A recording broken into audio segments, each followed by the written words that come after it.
우리가 믿는 기독교는 오늘처럼 우리가 매주 주일마다 함께 모여서 하나님께 예배를 드립니다. 그런데 이스라엘 유대인들은요, 주일날 모이지 않고 토요일날, 안식일날 모여서 그들이 하나님을 예배하는 것을 보게 됩니다. 이 유대인들이 토요일인 안식일에 모여서 예배를 드리지만은 그 정신만큼은 우리 기독교의 주일날 예배 드리는 것과 동일합니다. 우리는 주일날 예배드리는 이유가 있습니다. 안식일은 구약시대 율법에서 정해졌지만은 주일날 우리가 모여서 예배드리는 것은 예수님께서 부활하신 날이기 때문에 그 부활한 것을 기념하기 위해서 초대교회 성도들이 주일날 모여서 함께 예배를 드렸기 때문에 그것이 기독교 교회사의 전통입니다. 그래서 우리는 안식교처럼 토요일날 예배드리는 것이 아니라 예수님께서 부활하신 바로 그날을 기념하기 위해서 주일날 예배드리게 되죠. 그러나 정신은 동일합니다. 유대인들은 안식일이 되게 되면요, 회당이나 집에서 늘 세 가지를 점검합니다. 첫 번째는요, 뒤를 돌아보는 일입니다. 지난 한 주간의 삶을 내가 어떻게 살았는가? 내 인생이 지난 한 주간 동안 어떤 일을 경험했고 그 일을 통해서 내가 주변 사람들에게 어떤 일을 영향을 끼쳤는가? 자기 삶을 돌아보는 시간, 바로 뒤를 돌아보는 일입니다. 그 다음에 두 번째는 앞을 바라보는 일입니다. 다시 말하면 한 주간의 삶이 새롭게 시작되기 때문에 그 한 주간의 삶을 내가 어떻게 살 것인가, 긍정적인 마음과 자신감을 회복하고 한 주간의 삶을 시작하게 됩니다. 마지막 세 번째는 하늘 위를 바라보는 것입니다. 하늘 위를 바라본다는 것은 당연히 하나님을 바라보는 것이죠. 하나님을 바라보며 하나님의 능력을 입기를 갈망하는 마음으로 공동체가 모이게 됩니다. 유대인들의 신앙의 힘이 바로 여기서 나오는 것이죠. 그들은 안식일마다 하나님의 능력을 갈망하면서 그 능력을 충전해서 매일매일 하나님의 능력으로 살아가려고 하는 정신을 읽을 수가 있는 것이죠. 그렇다면은 우리는 주일마다 모일 때 어떻게 해야 할까? 주일마다 하나님의 집인 이 성전에 모여서 무엇을 점검하고 무엇을 갈망하면서 예배를 드려야 할까요? 예배는 하나님을 만난 영적 행위입니다. 예배를 통해서 하나님을 만나는 시간, 우리는 하나님의 능력을 갈망하면서 그 능력을 우리의 영혼에 충전해서 한 주간을 우리가 속해 있는 공동체 안에서 선한 영향력을 끼치기 위해서 능력을 행할 수 있는 성도가 되어야 될 줄로 믿습니다. 요즘 시대를 새롭게 확 바꿔놓은 게 있죠. 바로 스마트 핸드폰입니다.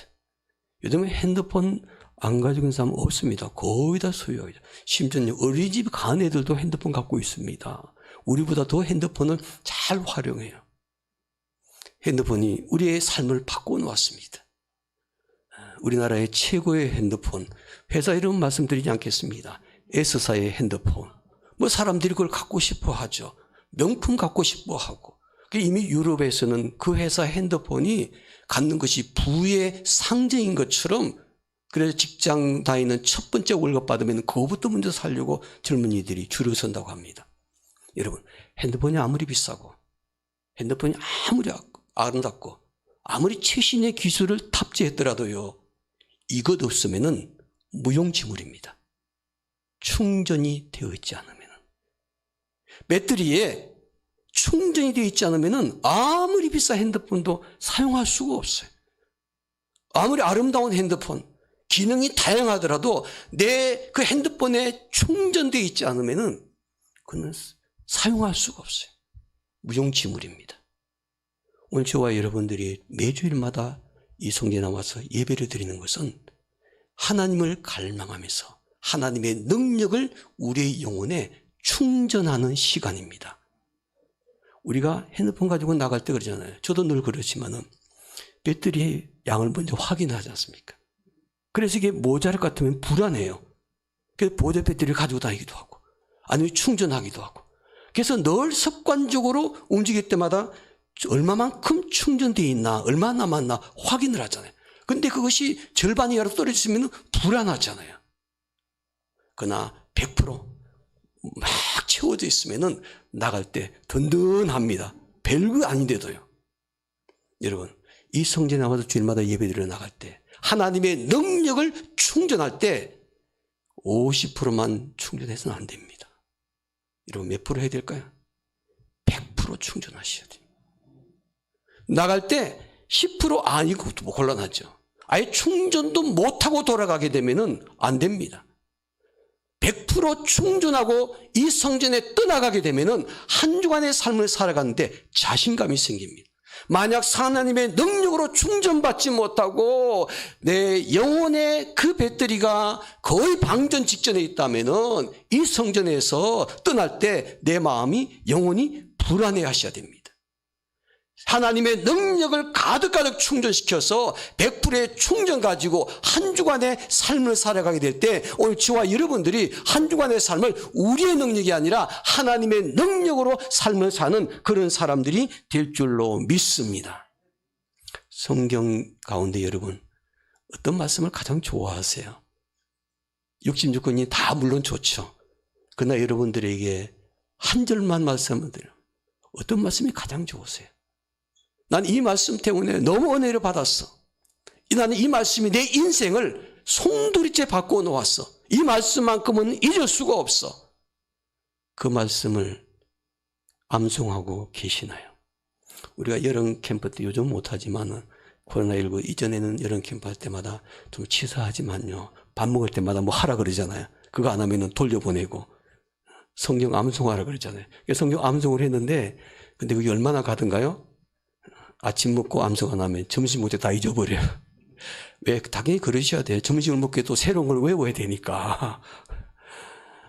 그게 아니라 내 인생에 반나절이 아니라 하루가 아니라 일주일이 아니라 1년이 아니라 365일 하나님 앞에 서는 그 순간까지 내 삶을 변화시켰던 가장 좋아하는 하나님의 말씀이 무엇일까? 한번 생각해 보시기 바랍니다. 그런 말씀이 없다면 이번 기회에 꼭 하나님 말씀을 묻고 물어서 내 마음속에 그 말씀으로 가득가득 채우고 사는 성도들이 되었으면 좋겠습니다. 이건 우리나라뿐만 아니라 전 세계인들이요 가장 좋아하는 성경 구절이 있습니다. 두 개가 있습니다. 이건 쌍벽을 이룹니다.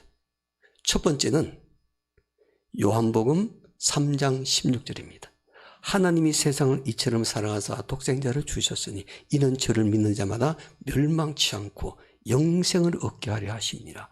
이 말씀이요 크리스찬들이 전 세계인들이 가장 좋아하는 말씀입니다. 또 그리스도인들이 좋아하는 말씀인과 동시에 이 말씀은요 교회 다니지 않는 사람들도 가장 좋아합니다. 교회 다니는 분들도 좋아하지만 교회 다니지 않는 분들도 이 말씀을 들어서 알고 있어요. 그리고 자기도 모르게 그 얘기를 정확하게는 암송 못하지만 그 의미를 얘기를 합니다. 바로 그 말씀은 우리 교회 표어인 빌립보서 4장 13절입니다. 내게 능력 주시는 자 안에서 내가 모든 것을 할 수 있느니라. 이것이 그리스도인뿐만 아니라 믿지 않는 세상 사람들도 잘 알고 있고 가장 좋아하는 말씀입니다. 바로 이 말씀이 금년도 우리 교회 표어로 삼게 되었는데 저는 표어를 삼기 위해서 매년 12월이 되면 새벽기도 때 기도하면서 씨름을 합니다. 하나님 1년 동안 우리가 믿음의 농사를 지어야 될 텐데 어떤 말씀을 허락하시겠습니까? 그래도 어떤 때는요 말씀이 생각했다가 또 바뀌게 되고 바뀌고 막 이럽니다. 그런데 이 말씀은 놀랍게도 기도하는 중에 머리를 스쳐 지나가는데 제 입에서 스스로 고백이 나왔습니다. 그리고 혹시나 싶어서 또 계속해서 시간을 두고 기도하면서 12월 마지막까지 보냈습니다. 바로 변하지 않고 똑같이 내 마음속에 확신을 주는 말씀은 내게 능력 주시는 자 안에서 내가 모든 것을 할 수 있느니라. 하나님의 능력을 행하는 교회, 하나님의 능력을 행하는 성도, 2022년도 우리 모두가 함께 이 믿음의 농사를 이 말씀대로 잘 키워서 풍성한 열매를 거둘 수 있는 성도들이 되기를 원합니다. 말씀의 능력과 기도의 능력과 구령의 열매를 우리가 풍성히 맺어서 정말 이 말씀이 내 삶 속에 이루어지는 것을 꼭 경험하고 주변 사람들에게 간증하며 살기를 원하는데, 그러기 위해서는 한 가지 방법이 있습니다. 성경을 읽으실 때 어떤 분은 그렇죠. 성경 읽다 보면은, 특히 밤에 침대에서 읽다 보면 졸리지 않습니까? 그래서 쫙 졸음으려고 그러면요, 번쩍 눈을 뜨셔야 될 게 있습니다. 바로 그것은 세 가지 사건입니다. 첫째는 말씀의 능력을 경험한 사건, 둘째는 기도의 능력을 경험한 사건, 세 번째는 구령의 열매를 경험했던 사건. 이 사건이 나오게 되면요, 2020년에는 번쩍 눈을 뜨시고 그 말씀을 집중해서 묵상하시기 바랍니다. 말씀의 능력을 경험한 사람이 있다면, 기도의 능력을 경험한 사건이 있다면, 구령의 역사를 경험한 사건이 있다면, 그 말씀 앞에 내 모든 것을 내려놓고 그 말씀에 깊이 몰입을 하면서 그 말씀을 내 삶 속에 어떻게 적용할까, 그리고 하나님의 능력을 행하는 사람이 될까, 이렇게 고민하고 말씀 붙잡고 기도하게 될 때 2022년도는요 능력을 행하는 교회, 능력을 행하는 성도가 될 줄로 믿습니다. 사람들은 누구나 무능한 사람이 되는 것 원하지 않죠. 누구나 다 능력 있는 삶을 살고 싶어 합니다. 그러나 모든 사람들이 다 능력 있는 삶을 사는 것은 결코 아닙니다. 어떤 사람은 능력 있는 삶을 살지만은 어떤 사람은 무기력한 삶을 살고 있는 것을 볼 수가 있습니다. 사하라 산맥에 뱀잡이 수리가 있다는 거 제가 말씀드리지 않습니까? 이 뱀잡이 수리는 그야말로 뱀을 잡아먹는 조류입니다. 맹금류입니다. 독수리과입니다. 근데 이 새가요, 한 마리 잡으면 값이 너무너무 비쌉니다. 이거 한 마리 잡으면 내가 로또에 당첨됐구나 라고 사람 생각할 정도로 이 새를 사람들이 귀하게 여깁니다. 근데 이 뱀잡이 수리가요, 사막 위로 확 나르다가 갑자기 땅에 뱀이 있다든지 아니면 두더지 같은 게 있으면요, 쏜살같이 비행을 해서 땅에 막 낚아채가지고 그것을 입에 꽉 물고 식사를 합니다. 그런데 그걸 가만히 지켜볼 게 아니죠. 맹수가 그걸 보는 순간 내 음식을, 내 먹이를 빼앗아 갔다라고 생각하기 때문에 그 뱀잡이 수리를 공격하기 위해서 맹수가 달려옵니다. 그럼 뱀잡이 수리는 깜짝 놀라는 거예요. 그래서 피하는데 어떻게 피하냐, 그러만 나서라 그러면서 막 도망을 갑니다. 근데 이 새가요, 바보예요, 바보. 그리고 위기에 처하면 어떻게 됩니까? 자기는 날개가 있기 때문에 날아가야 되지 않습니까? 그러면 맹수가 날 수가 없으니까 안전하게 피할 수가 있는데, 이 바보 새가 그냥 날지는 않고 계속해서 다른 일에 갑니다. 결국은 맹수의 먹이가 돼버리고 맙니다. 날 수 있는 능력이 있는데 그 능력을 순간적으로 잊어버린 거예요. 날짐승이 뛰어봐야 얼마나 빨리 뛰겠습니까? 여러분, 오늘 저와 여러분들이 하나님께서 우리에게 무엇을 달아주신다면요, 믿음의 날개를 달아주셨어요. 모든 성도들에게 믿음의 날개를 달아주셨어요. 우리가 어려운 상황에 처하게 되면은 그 날개로 날아오르라는 것입니다. 그 날개의 능력을 잊지 말고 살라는 것입니다. 그런데 안타깝게도 성도들 가운데 어려운 문제에 처하게 되면은 그 믿음의 날개가 나에게 있다는 것을 까마득하게 잊어버리고 힘들어합니다. 믿음은 있는데, 능력은 있는데 그 능력을 행하지 못하고 사는 것이죠. 평상시에는 무척 믿음이 좋은 사람처럼 보이는데 실제 상황 속에서 그 믿음의 능력을 행해야 될 위기에 처하게 되면은 아주 무기력해가지고 휘청거리고 사는 성도들을 볼 수가 있습니다. 여러분 요즘 어떤 삶을 살고 계십니까? 능력 있는 삶입니까? 아니면 무기력한 삶을 살고 있습니까? 그리스도인은 능력 있는 삶을 살아야 하는 줄로 믿습니다. 왜냐하면 하나님께서 우리 모두에게 하나님의 능력을 주셨기 때문이에요. 우리가 하나님의 능력을 받지 못했다면은 무기력한 삶을 살 수밖에 없지만은 하나님께서 이미 우리에게 능력을 주셨기 때문에 믿음의 능력 그 날개를 주셨기 때문에 그것을 활용하면서 살아야 되는 것입니다. 능력의 하나님을 모시고 사는 성도들은 능력 있는 삶을 살아야 되지 않겠습니까? 전능하신 하나님은 하나님의 자녀들이 무기력한 삶을 사는 것을 원하시지 않습니다. 그래서 하나님은 이사야 선지자를 통해서 이렇게 말씀하십니다. 피곤한 자에게는 능력을 주시며 무능한 자에게는 힘을 더하시나니. 전능하신 하나님은 피곤한 자에게 능력을 주십니다. 무능한 자에게 힘을 더하신다고 말씀합니다. 그러므로 하나님의 자녀인 우리들은 하나님께서 부어주신 하나님의 능력으로 삶을 사는 성도가 되어야 될 줄로 믿습니다. 이런 기억하실지 모르겠습니다. 1979년에 전 세계적으로 깜짝 놀랄 일이 있었습니다. 어떤 일이 벌어졌냐면요. 이란 테헤란에서 미국 대사관에 미국인들이요, 인질로 잡히는 사건이 있었습니다. 미국 사람들은 자기 국민들이, 자국민들이 인질이나 그렇게 잡혀있으면 참지 못하지 않습니까? 이란 그 미국 대사관에 대학생들이 난입을 해가지고 그 대사관과 대사관 가족들을, 민간인들을 다 볼모로 잡고서 미국에 요구한 사건이 있습니다. 전 세계적으로 큰 화제가 되었던 사건이었죠. 그 당시에 외교관과 그의 가족이 52명이 인질로 잡혔습니다. 그리고 그 인질로 잡힌 기간이 장장 15개월이었습니다. 1년하고도 3개월이 갔습니다. 이것은요, 미국 역사상 가장 치욕스러운 일입니다. 미국 역사상 자국민들이 해외에서 인질로 잡힌 가운데 가장 긴 시간이었습니다. 그게 외교관과 민간인들이 있으니까 전 세계에서 주목을 했습니다. 미국이 힘이 대단한데, 정보력도 대단하고 군사력도 대단한데 어떻게 저 52명의 인질을 구출해낼 수 있을까? 구출은 하긴 하겠지만은 몇 명이나 희생이 될까? 전 세계가 숨을 죽이고 그것을 지켜보고 있었습니다.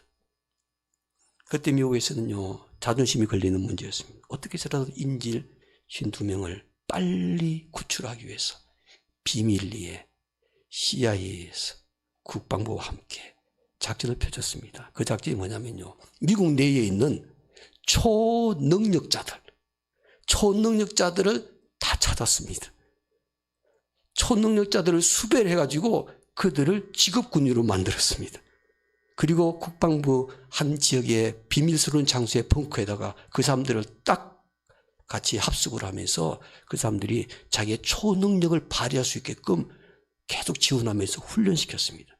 그 사람들이 뭘 했냐면요, 초능력을 발휘해가지고 지금 이란 테헤란에 있는 미국 대사관의 포로들이, 인질들이 어떤 상태에 있는가, 지금 어느 방에 있는가, 이들이 건강 상태는 어떤가, 그리고 만약 구출하러 간다면 어느 길로 들어가야 되는가, 그 상황들을 직접 볼 수가 없으니까 그 초능력자들의 그 능력을 빌려가지고 구출 작전을 하려고 비밀리에 준비를 하고 있었습니다.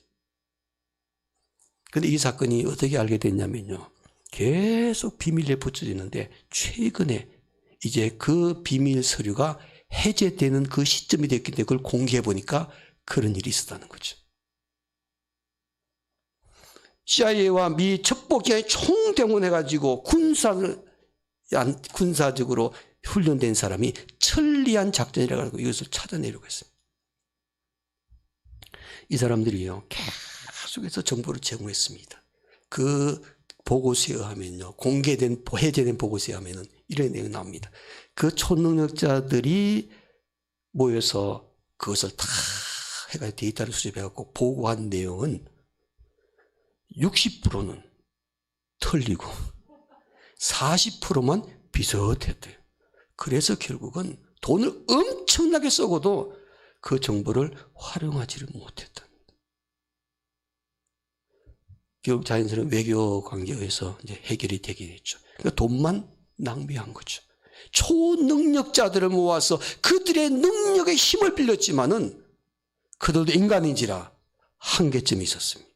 그 일을 할 수가 없었습니다. 여러분, 아무리 초능력자들이 모였다 할지라도 인간의 능력은 한계가 있습니다. 오늘 저와 여러분들은 우리의 인간의 능력의 한계점을 2022년도에는 어떻게 뛰어넘을 수 있을까요?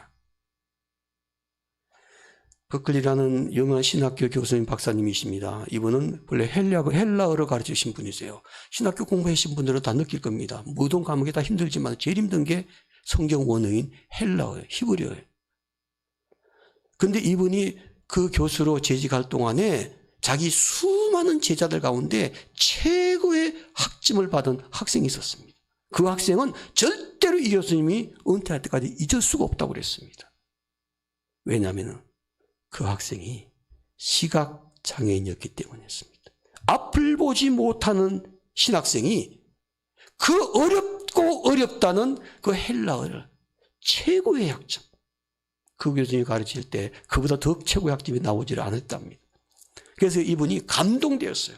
앞을 보지 못하는 사람이, 시각장애인이 어떻게 헬라어를 최고의 학점을 받을 수 있을까? 그래서 이분이 그 학생 졸업할 때 불러가지고 물었답니다. 학생, 어떻게 앞을 보지 못하는데 헬라어를 그렇게 최고의 학점을 받을 수가 있었나? 그 비결이 무엇인가? 그때 이 학생이 성경 말씀 한 절을 교수님 앞에서 암송을 하더랍니다. 어떤 말씀이겠습니까? 내게 능력 주시는 자 안에서 내가 모든 것을 할 수 있느니라. 바로 그 말씀 붙잡고 좌절하지 않고 공부했다는 것입니다. 내게 능력 주시는 자 안에서 내가 모든 것을 할 수 있나? 바로 이 믿음으로 그는 최선을 다했습니다.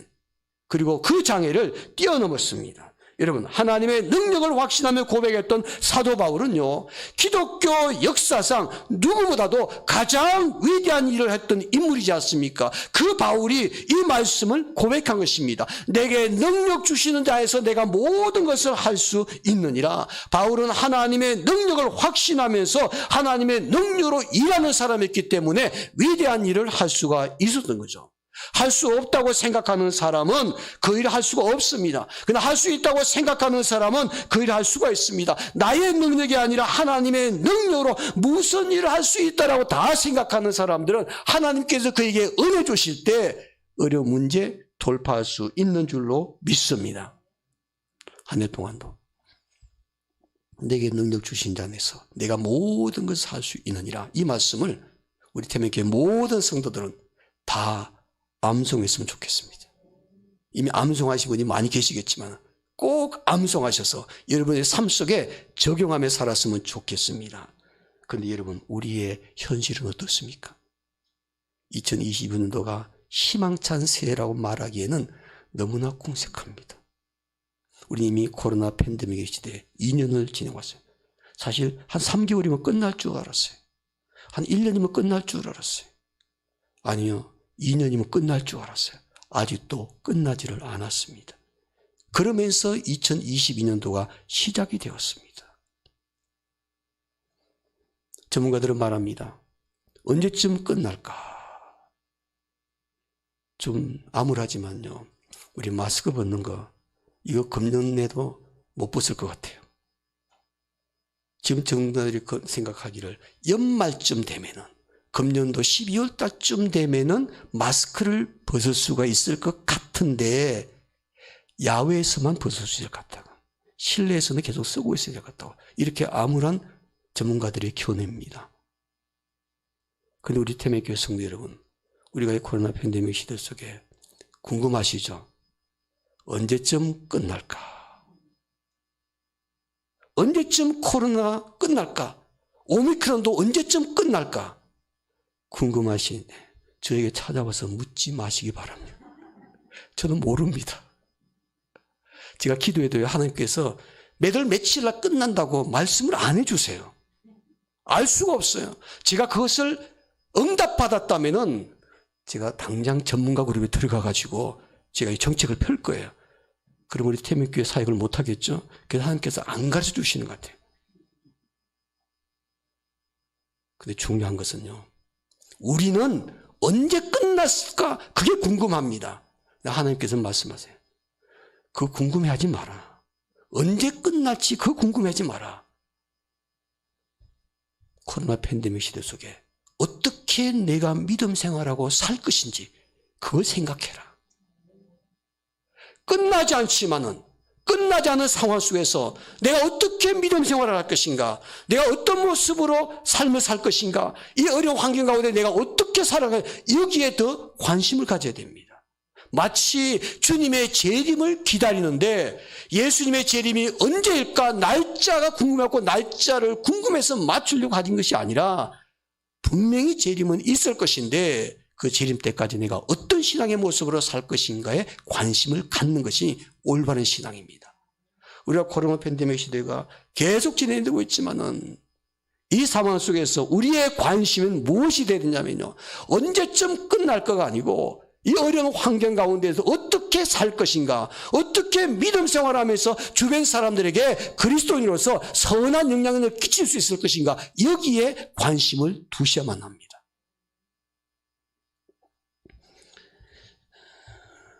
사실 이 코로나 팬데믹 때 가장 큰 타격 가운데 하나가 뭐 자영업자도 그렇지만은 우리 교회에 다니는 성도들입니다. 교회입니다. 그 이유는 뭐냐면은 역사 속에서 기독교의 그 이미지가, 사회 반응이 이렇게 냉담하고 이렇게 추락하기는 처음입니다. 기독교가 박해받던 로마 시대 때도 이러지를 않았습니다. 기독교의 그 이미지가 완전 추락하고, 그리고 많은 사람들에게 칭송받기보다는, 부름의 대상이보다는 오히려 비판의 대상이 되고, 심지어는 조롱거리가 되는 일도 많이 있었죠. 우리 현실은 그렇습니다. 2022년도에 달라지질 않습니다.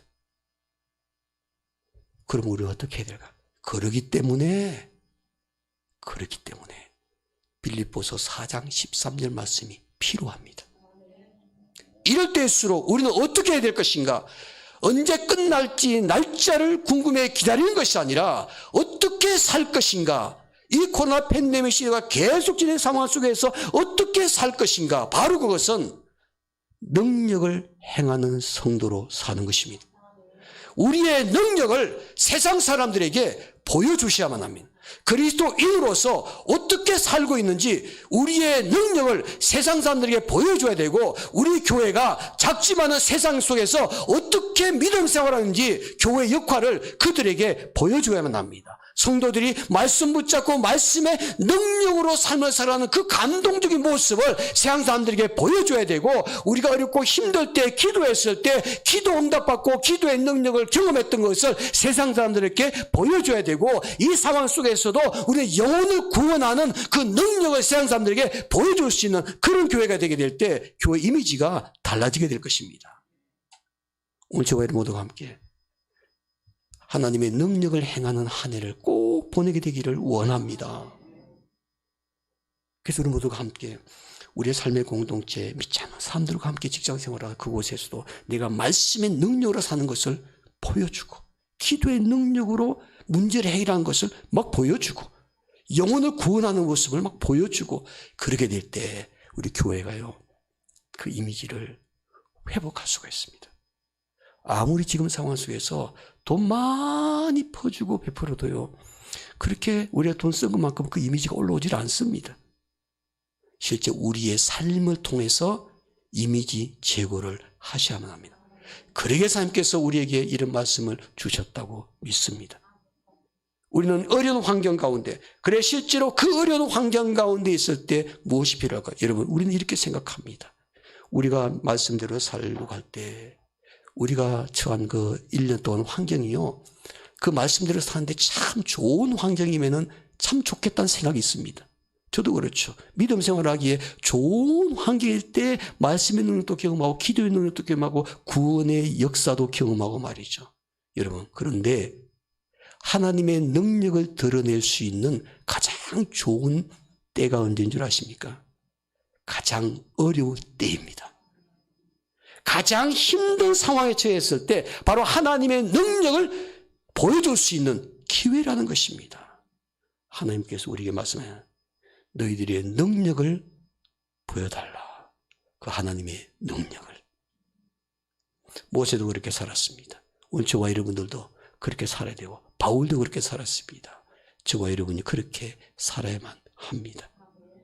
2022년도는 하나님의 능력을 행하는 성도, 능력을 행하는 교회로 꼭 세워지게 되기를 원합니다. 마지막 예화 드리고 말씀 마무리 짓습니다. 적극적인 사고방식이라는 그 명제를 가지고 전 세계 사람들을 감동시켰던 노먼 빈센트 필 박사라는 분이 계시죠. 이분은요, 지금 사진 나오죠. 이분입니다. 아주 인상이 참 인자하게 생기셨습니다. 참 이 인상에 보면요, 딱 목사님 같이 생겼습니다. 목사님이십니다. 이분이 책을 쓰셨습니다. 이분이 긍정적인 사고라는 방식의 책. 저 책 하나가요, 전 세계 42국에 2,400만 명의 영혼을 바꿔놓았습니다. 저 책을 쓰고 난 다음에 베스트셀러가 되었습니다. 읽은 분들도 많이 계실 거예요. 낙심하고 좌절하고 인생을 포기하고 나는 안 돼, 실패를 경험하고 이런 사람들이 저 책을 읽고 막 힘을 얻고 위로를 받고 그리고 도전하고 그래서 큰 역사를 이룬 그런 책입니다. 그런데 이 책뿐만 아닙니다. 이분이 그 외에도 많은 책을 써요. 인생 항로라는 책도 쓰고 그 책들이요, 쓸 때마다 많은 사람들의 영혼을 울렸습니다. 영혼을 바꿔놓았습니다. 그렇게 대단하셨던 분이십니다. 그분이 주장했습니다. 뭐든지 간에 일을 할 때 일이 잘 안 되지 않습니까? No, 안 됩니다. 그러면 주저앉아야 될까요? 이분은 아니라고 말합니다. 어떻게 되나? No, 그걸 뒤집으라고 말합니다. 뒤집으면 뭐가 됩니까? On. No, 아니요 그랬는데 그걸 뒤집으니까 on. 된다는 것입니다. 이분은 끊임없이 그 내용을, 이분의 열쇠가 뭐냐? 믿음의 능력으로 도전하라는 것입니다. 세상사람처럼 단순하게 긍정적 사고방식이 아니라 믿음의 날개를 가지고 믿음의 능력으로 그 문제에 도전할 때 안 되는 것이 가능하게 된다는 것입니다. 이분이 목사님이기도 했지만은요, 사실 목사가 되기 전에는 다른 꿈이 있으셨어요. 그 꿈은 유명한 신문사의 기자가 되는 꿈이었습니다. 언론인으로서 영향을 끼치고 싶은 그런 마음을 가지고 있는 분이셨습니다. 그래서 이분은 젊었을 때부터 준비를 했습니다. 무엇이든지 내가 하면 된다. 나는 가능하다. 나는 할 수 있다. 이런 긍정적인 마음을 가지고 그런 신념과 확신에 가득 차서 살았습니다. 그러면 그는 대학에 입학하자마자부터서 학점 관리를 잘했습니다. 학점이 뛰어났습니다. 또 취직을 하기 위해서, 그 신문사에 들어가기 위해서 준비를 철저하게 하면서 사회 봉사도 열심히 했습니다. 모든 것을 완벽하게 다 갖추어서 우수한 성적으로 대학을 졸업했습니다. 그리고 이제 그분이 원하는 신문사 원서를 제출하면은 내가 신문사를 골라갈 수 있다고 생각했습니다. 많은 신문사에 어디든지 내가 갈 수가 있다고 생각을 해서 지금까지 그렇게 삶을 살아왔기 때문에 나는 할 수 있어, 가능해, 이런 마음 가지고 그는 신문사에다가 자기가 원하는 신문사에다가 입사 면접 서류를 냈습니다. 그랬더니 이제는 제출하고 난 다음에 자신만만했어요. 당연히 합격을 할 것이라 믿고 합격 통지서만 오기를 기다리고 있었답니다. 드디어 기다리고 있던 그 우편물이 도착했습니다. 잔뜩 기대감 마음으로 우편물을 딱 열어보는 순간 그는 소스라치게 놀라고 말았습니다. 거기에는 이런 글이 적혀 있었답니다. 당신은 신문 기자가 될 자질이 없는 사람으로 판정되었습니다. 그래서 우리 신문사에서는 당신을 채용할 수 없음을 통지합니다. 한마디로 불합격이라는 거죠. 당신은 신문사의 기자가 될 자격이 없습니다. 자기는 모든 준비를 철저하게 했고 그리고 할 수 있다고 생각을 했지만은, 그러나 그런 신념 가지고 살아왔지만 그 신념이 하루아침에 무너지는 순간이었습니다. 그는 그 뒤에 절망하고 낙심하고 있다가 어느 날 성경 말씀을 읽게 되었습니다. 성경을 읽는 가운데 자기 자신이 무엇이 문제인지를 깨닫게 되었습니다. 아, 이 말씀 보니까 나는 하면 된다. 나는 할 수 있다. 이런 마음 가지고 지금까지 살아왔었는데 이제 와서 그 말씀을 보니까 나의 문제가 무엇인지를 철저하게 깨닫게 되었습니다. 바로 그 말씀이 무엇이겠습니까? 우리 교회 표입니다. 빌립보서 4장 13절 말씀 앞에 무릎을 꿇었습니다. 내게 능력 주시는 자에서 내가 모든 것을 할 수 있느니라. 필 박사 이분은 지금까지에는 어떤 말씀에 귀를 기울이고 관심을 가졌냐면요, 이 빌립보서 4장 13절 말씀의 끝부분에 그거에 관심을 가졌습니다. 무엇이든지 자기가 노력하고 애쓰면은 다 할 수 있다고 생각했어요. 내가 모든 것을 할 수 있다. 나는 가능하다. 한다. 이렇게 생각을 했습니다. 그러면서 아무리 애쓰고 노력했지만은 무엇이 문제였는가? 아, 이 말씀을 읽을 때 앞부분을 빼먹었구나. 내게 능력 주시는 자 안에서 이 말을 생각하지 못하고 내가 모든 것을 할 수 있느니라 이 말씀에만 집중하고 애를 쓰고 노력했는데 되질 않았습니다. 철저하게 뉘우치고 깨달았습니다. 자기의 생각과 마음을 고쳐먹었습니다. 그래서 실패 앞에 좌절하고 있던 사람이 다시 힘을 얻었습니다. 다시 일어났습니다. 예수님 안에서 하나님이 부어주시는 그 능력으로 삶을 살게 될 때 내가 모든 것을 할 수 있다는 이런 믿음을 갖게 되는 순간 이분이 진로를 바꾸었습니다. 그 하나님의 능력을 덧입고 싶어서 모든 것 다 내려놓고 신학교에 진학을 했습니다. 하나님의 종이 되겠다고 결심하고 신학교에 들어가서 그리고 우수한 성적으로 졸업하고 목사가 되어서 내게 능력 주신 자에서 내가 모든 것을 할 수 있느니라 이 말씀 가지고 전 세계의 수많은 영혼들의 인생을 바꿔놓았습니다. 이것은 필 박사님의 전용물이 아닙니다.